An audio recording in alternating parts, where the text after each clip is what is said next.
गोटे हाथ आज्ञा के ताली बाजिनी दुईटी हाथ ताली बाजी कहा प्रलोभन में पड़ी जदि मो ना मिथ्या आरोप लग जाऊँगी मुझे सबकि प्रमाण देवाई बयान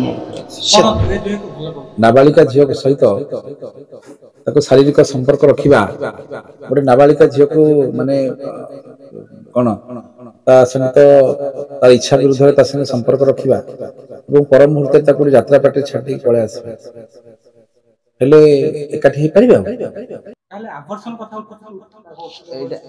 मिथ्या आवर्षण मोर तो वर्षक पर छुआ है आफ्टर मैरेज पर ही आम शारीरिक संपर्क रखिलु तापर आमर छुआटी वर्षे पर है वर्षक भितर माने जनक ऊपर आवर्षण करके आउ गोटे छुआ रही गोटे संपूर्ण मिथ्या कथा ना गोटे हाइकोर्ट रे द्वारस्थ होइछन्ती सोनाली पंडा आपन धर्मपत्नी कौन कहे से जो केस आनी आलिगेशन आनी कौन मत से जहाँ भी एलिगेशन आनी से जहाँ भी एलिगेशन आनी एटा संपूर्ण मिथ्या कौन भी यार सत्यता ना।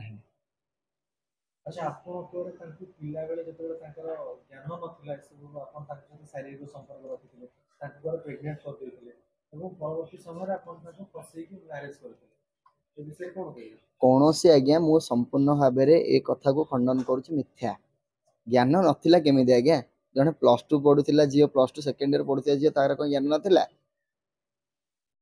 जने कहि देबो जने जनक पाखु पळे आसीबो गोटे हाथ आज्ञा केबे ताली बाजिनी दुईटी हाथ ताली बाजी कहा प्रलोभन में पड़ी जदि मो ना मिथ्या आरोप लग जाऊँगी मुझे सबकि प्रमाण देवाई बयान मो पाखे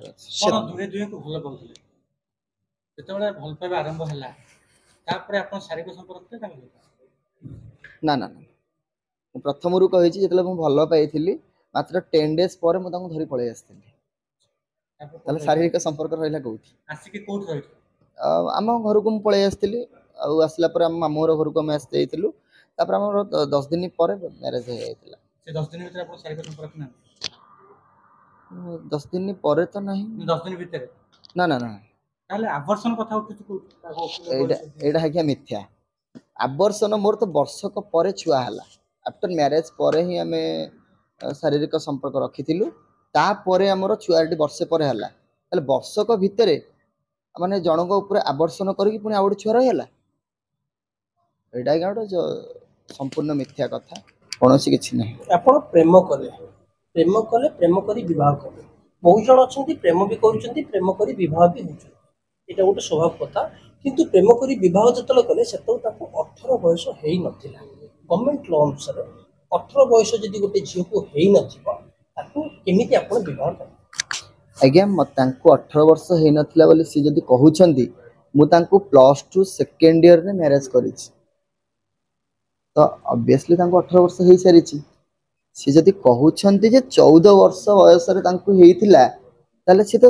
10th ही पढ़ुले 10th जने पास है प्लस 2 जने पास है तो 16 वर्ष माने कॉलेज पर ही आपण ताको विवाह कर हां हां आपण प्रूफ दे मु निजे ताको ने कि मेडिकल माने कॉलेज जाईची एग्जाम दवा पई मो दादांकर गोटे बाइक थिला ताको मागी कि ने कि मु एग्जाम देईची समस्त जानी छंती मो पाखे सफिशिएंट प्रूफ अछि मु आपण मानक माध्यम रे देखै परिबी तांकर बयस है 29 वर्ष 11 वर्ष पूर्व जदि हमर डिस्टेंस हेइची ताहले आपण चिंता करो तांको बयस केते ही थिला। अच्छा से तो अभियोग मानछन कोर्ट रे ताको बोलछि आपण प्रलोभन देखै ताको बाहाइ छ आपण कहछन मोर बड़ बड़िया लोक से संपर्क मु एंती चलुछि मोर से आज्ञा मु तो प्रथम रु मो निज गाँ रे रहुथिली मो बापांगर फास्ट फूड काउंटर को संभाळुथिली मो चिल्लिका रे तो मो वृत्ति थिला जाल बसैबा ए करबा हम से वृत्ति थिला ताले मोर सेठी केंती बड़ बड़िया सहित संपर्क आसिला मु तो छोट छुआटे हेइथिली कि मु 20 वर्ष रे हेइथिली मोर हेतु नथिला ज्ञान नथिला आज्ञा मु मोर चक्रांत रे फसी जाईची आज मु परिस्थिति रो दास हे जाईची मते से भल पाई कि मते बहुत बड़ मु मते भल पाई कि बड़ भूल कर देछि तो अछि कि आपन को ना रे 108 लागू होबो आज्ञा आपण जो कथाटा कहउछंती ए कथा रे विचार जते बेले उच्च न्यायालय को जाउछि कि कोर्ट रे द्वारस्थ होइछंती विचारपति सेटा विचार करिवे तो सेटा मोर ठीक केते भूल आ केते ठीक जणे कहि देबो ତା କଥାରେ ଆଜ୍ଞା ବିଚାର ହବନି।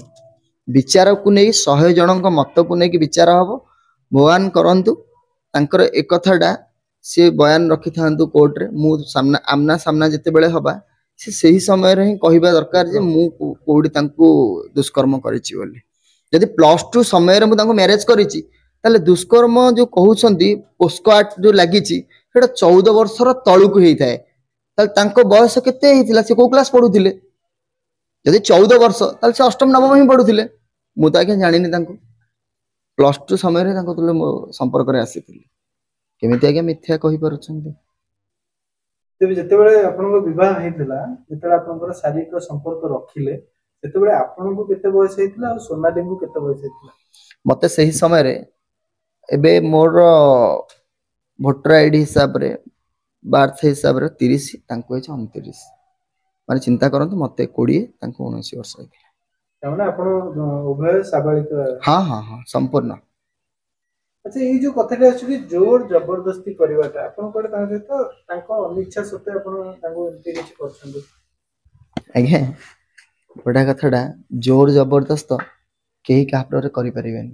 ଯଦି ଜଣକୁ ଆମ ଆଜିକା ସମାଜରେ ଯଦି କାହାକୁ ଆମେ ପଦେ କଥା କୋଉ ଝିଅକୁ କହୁଛେ, ସେ କୋର୍ଟର ଦ୍ୱାରସ୍ଥ ହଉଛନ୍ତି, ନହେଲେ ଆଇନର ସହାୟତା ନେଉଛନ୍ତି।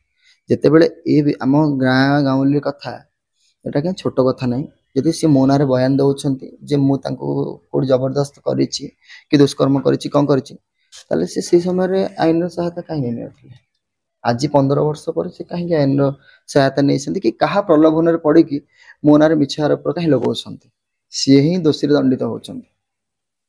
ଏଇଟା ମୁଁ ଦେଖୁନି କି ଆମେ ମାନେ କେହି ଦେଖୁନି, ଏଇଟା ବିଚାର କରୁଛନ୍ତି ଓଡ଼ିଶାବାସୀ। ସେମାନେ ଜାଣିପାରୁଥିବେ ସେ ଝିଅ କେତେ ସତ କହୁଛି ଆଉ କେତେ ମିଛ କହୁଛି। ପ୍ରକୃତରେ ସତ କିଏ କହୁଛି, ସୋନାଲି ନା ଶ୍ରୀକ୍ଷେତ୍ର? ମୁଁ ଆଜ୍ଞା ମୋ ସତ୍ୟଟା ଏଥିପାଇଁ ମୁଁ ପ୍ରକାଶ ପ୍ରଥମରୁ କରିଛି, ମୋ ଛୁଆର ନ୍ୟାୟ ପାଇଁ ମୁଁ ଆଜି ସତ୍ୟତାକୁ ଆସିଛି। ସତ କହୁଛି ବୋଲି ମତେ ମୁହଁ ବନ୍ଦ କରିବା ପାଇଁ ବହୁତ କିଛି ଲଗେଇ ଦିଆଯାଉଛି, କେସ୍ ଲଗେଇ ଦିଆଯାଉଛି, ଆକୁ ଲଗେଇ ଦିଆଯାଉଛି। କୌଣସି ଡରିବାର ବି ନାହିଁ। ଯୋଉଟା ସତ୍ୟତା ନିଶ୍ଚିତ ହିଁ ସତ୍ୟତା ବାହାରିବ। ଯଦି ଆପଣଙ୍କୁ ଜେଲ ହେଇଯାଏ, ଯଦି ଦେଖିବା ଏପଟେ ଯାତ୍ରା ପାର୍ଟିରେ ଆପଣଙ୍କର ସୋନାଲି, ଆପଣ କାରାଗାରକୁ ପଳେଇବେ, ତାପରେ ପୁଅର ଅବସ୍ଥା କଣ ହବ? ଛୋଟିଆ ପୁଅଟିଏ। ପୁଅର ଅବସ୍ଥା ତ ବହୁତ ଜଟିଳତା ହେଇଯିବ, ତଥାପି ଆମେ କେବେ ହାରିବୁନି। ମୋ ପୁଅ ଆଉ ମୁଁ, ଆମେ ଚିନ୍ତାଧାରାକୁ ନେଇଯାଇଛୁ ମାନେ ଆମେ ମୋ ପୁଅର ନ୍ୟାୟ ପାଇଁ ମତେ ଫାଶୀ ହେଇଯାଉ, ଜେଲ ଦଣ୍ଡ ହେଇଯାଉ, କି ମତେ ମାରି ଦିଆଯାଉ, କେବେ ମୁଁ ପଛ ଘୁଞ୍ଚା ଦେବିନି। ଆ ପରେ ବି ମୋ ପୁଅ ବି ନ୍ୟାୟ ଲଢିବା ପାଇଁ ନିଜେ ବି ଆସିପାରିବ। ଯେତେବେଳେ ପ୍ରଥମେ ତ ମା ଛେଉଣ୍ଡ ହେଇଯାଇଥିଲା ଛୁଆଟା, କିନ୍ତୁ ବର୍ତ୍ତମାନ ଦେଖିଲା ବେଳକୁ ଏମିତି ସିଚୁଏସନ ବାପା ଛେଉଣ୍ଡ ବି ହେଇଯିବାକୁ ଯାଉଛି। କୌଣସି କିଛି ବି ହବନି, ଆପଣ ସମୟକୁ ଅପେକ୍ଷା କରନ୍ତୁ, ଦେଖିବେ ନିଶ୍ଚିତ ହିଁ ଏହାର ସତ୍ୟତା ସାମ୍ନା ହେବ। ଆପଣ ମାନେ କଣ ଚାହୁଁଛନ୍ତି, ସୋନାଲି ଆପଣଙ୍କ ପାଖକୁ ଫେରି ଆସନ୍ତୁ? ମୋ ସ୍ତ୍ରୀର ଅଧିକାର ଅଛି, ସେ ମୋ ପାଖକୁ ଆସିବା ଦରକାର। ଯେହେତୁ ଗୋଟେ ମା ଛୁଆ ପାଇଁ ତା ମା ଆବଶ୍ୟକତା ଅଛି ସମାଜରେ। ଛୁଆଟି ଆଜି ଯଦି ପାଠ ପଢୁଛି ତାହେଲେ ସବୁରି କ୍ଷେତ୍ରରେ ମାର ଆବଶ୍ୟକତା ରହୁଛି, ବାପାଙ୍କର ଜରୁରତ ରହୁନି। ସାର୍ଟିଫିକେଟ ଠାରୁ ଆରମ୍ଭ କରିକି ସାଙ୍ଗସାଥୀଠୁ ଆରମ୍ଭ କରିକି ସବୁ ଜାଗାରେ ମାର ହିଁ ପରିଚୟତା।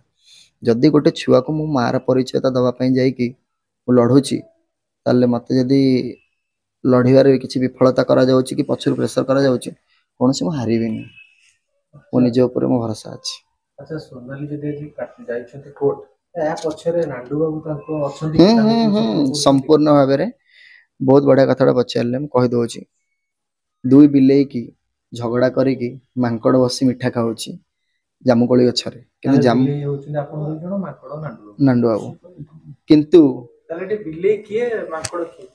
ଆମେ 2 ଜଣ ବିଲେଇ ବଳି ପଡି ଯାଇଛୁ। କୋଉ 2 ଜଣ? ମୋର ଆଉ ସୋନାଲିର।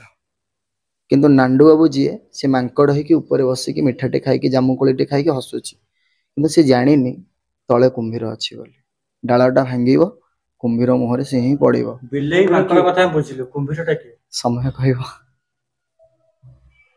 ଓକେ, ମାନେ ଏଇ ଏବେ ଯୋଉ ଭଳି ମାନସିକତା ଆପଣଙ୍କର, କାହିଁକିନା ବର୍ତ୍ତମାନ ପାଇଁ ସକାଳୁ ଗୋଟିଏ ଖବର ଚର୍ଚ୍ଚାରେ କି ସୋନାଲି ହାଇକୋର୍ଟ ଯାଇଛନ୍ତି, ଆପଣଙ୍କ ନାଁରେ ତାଙ୍କର ଆଇନଜୀବୀ ଯିଏ ଅଛନ୍ତି ସିଏ କହୁଛନ୍ତି କି ଆପଣଙ୍କ ନାଁରେ ପୋକ୍ସୋ ଆକ୍ଟ ଲାଗୁ ହେଇପାରେ।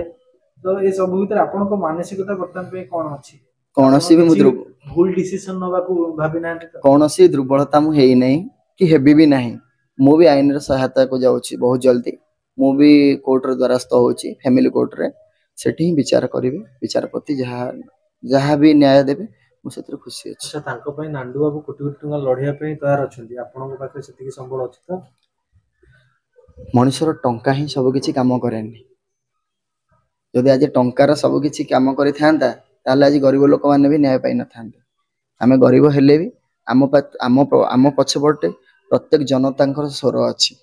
ନିଶ୍ଚିତ ହିଁ ଜନତାଙ୍କ ସ୍ୱର ଉଠିବ, ଧର୍ମର ବିଜୟ ହେବ। ଜନତା କଣ ଆପଣଙ୍କୁ ସପୋର୍ଟ କରୁଛନ୍ତି ନା ସୋନାଲି? ନାଇଁ, ଜନତା ଆକ୍ଚୁଆଲି ସତ କଥା ହେଲା ଜନତା ମତେ ସପୋର୍ଟ କରୁନାହାନ୍ତି। ଗୋଟେ ନିଷ୍ପାପର ଆଉ ନିରିମାୟା ଛୁଆର ମାନେ ଛୋଟ ଛୁଆକୁ ଜନତାଙ୍କ ସ୍ୱର ଉଠିଛି। ନିଶ୍ଚିତ ହିଁ ସେ ଛୁଆଟିଏ ତାର ନ୍ୟାୟ ପାଇବ। ଆପଣ ଯେମିତି କହିଲେ ଟଙ୍କା ଆଉ ଭଗବାନଙ୍କ ଉପରେ ଯୋଉ ବିଶ୍ୱାସ, ଏଠି ଜିତିବ କିଏ? ବିଶ୍ୱାସ ଜିତିବା, ଭଗବାନ ଜିତିବେ। ଟଙ୍କା ହିଁ ସବୁ ଜାଗାରେ ବଳି ପଡିଯିବ, ଧର୍ମର ଜୟ ହଉ। ଧର୍ମର ହିଁ ଜୟ ହବ। ଏ ସବୁ ପରେ ଯଦି ମାନେ ଆପଣଙ୍କୁ ଲାଗୁଛି ସୋନାଲି ଆଉ ଫେରିକି ଆସିବେ ଆପଣଙ୍କ ପାଖକୁ? ସେଇଟା ତ